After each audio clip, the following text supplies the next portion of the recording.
ሰላም ጤና ይስጥልን ተመልካቾቻችን ከአንከር ሚዲያ ዝግጅት ክፍል ያክብሮ ሰላምታችንን እናቀርባለን። ከፋኖ መንደር የተገኙ መረጃዎች መራግብራችንን አሁን ጀምረናል። የዘውትር ተሳታፊያችን መስመር ላይ ይገኛል። እንደተለመደው ያለፉትን 2 እና 3 ቀናት የአውደ ውጊያ ውሎችን በመረጃ ያካፍለናል። ወደሱ አልፋለሁ።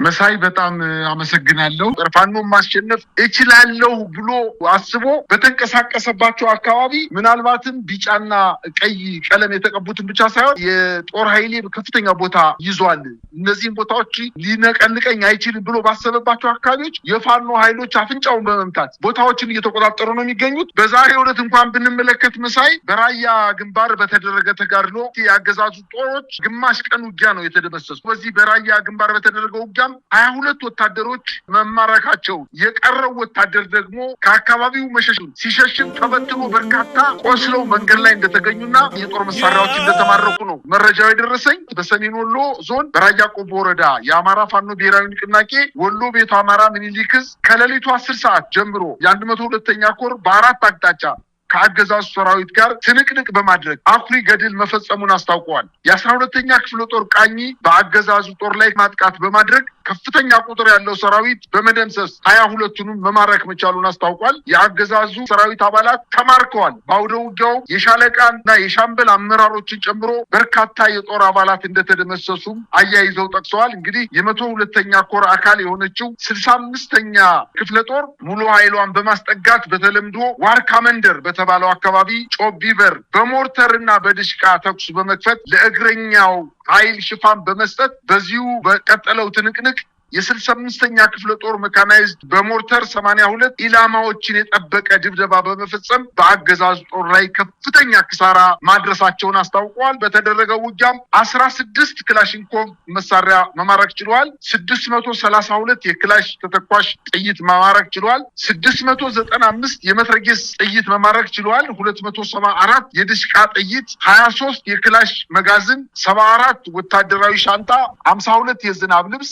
61 የውሃ ኮዳ፣ 13 ኤፍ1 ቦምብ እንዲሁም 1 ሞርተር 82 የተባለ በተደረገው ውጊያ ማቃጠላቸውን እንዲሁም 1 ሞርተር 120 ሚሊ ሜትር ሌላ ደግሞ ማቃጠላቸውን በአጠቃላይ የተደመሰሰው የአገዛዙ ጦር በድምሩ 84 ሲሆን የተማረከው 22 መሆኑን አስታውቀዋል። በሌላ ዜና በምዕራብ ጎጃም በጎዛመን ወረዳ ቀኝ አምቦ፣ በሌላኛው ወረዳ ደግሞ በስናን ወረዳ፣ በደብረ ኤልያስ ወረዳዎች በአጠቃላይ በምስራቅ ጎጃም በ3 ወረዳዎች በተደረገው ውጊያ 65 የአገዛዙ ወታደሮች ሲደመሰሱ በርካታ የጦር መሳሪያዎችና የመገናኛ ሬዲዮኖች በፋኖ ቁጥጥር ስር መግባታቸውን አስታውቀዋል። በተመሳሳይ በዚሁ ቀጠና የአገዛዙ 6ኛ እዝና 117ኛ ክፍለ ጦር የኦርዲናንስ የፋይናንስና የሰው ኃይል ኃላፊዎችን ጨምሮ ከፍተኛ የጦር መሪዎች አገዛዙን ከድተው ከነሙሉ ትጥቃቸው የፋኖ ኃይሎችን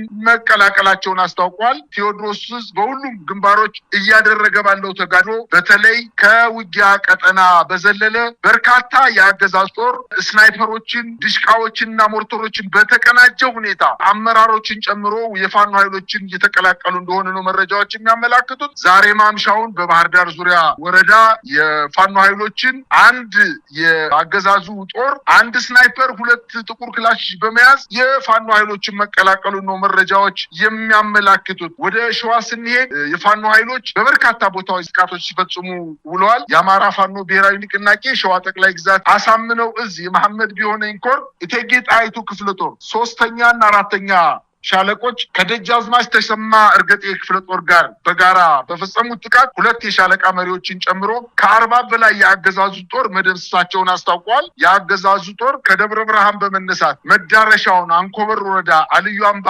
ከሚገኘው አድማ ብተናና ሚሊሻ ጋር በመቀናጀት ወደ ጎርጎ ሲጓዝ ቦሩ ዱማና ኮሬ አምባ በተባሉ ቦታዎች ላይ ከባድ ጉዳት ማድረሳቸውን አስታውቀዋል። ይህ በእንዲህ እንዳለ የደጃዝማች ተሰማ እርገጤ ክፍለ ጦር ደግሞ በይፋት ቀጠና ሸዋሮቢት ከተማ ቀበሌ 6 በሸዋሮቢት ከተማ ዙሪያ የሚገኙ በጉዜ ተራራ፣ እንቃይ ወንባ፣ ገበሮች ተራራና በአቦ ጸበል በኩል የፋኖ ኃይሎችን ለመክበብ ሞክሮ ራሱ ተከቦ ሰብአዊና ቁሳዊ ኪሳራ ደርሶበት ተመቶ እንደተመለሰ ነው መረጃዎች የሚያመላክቱት።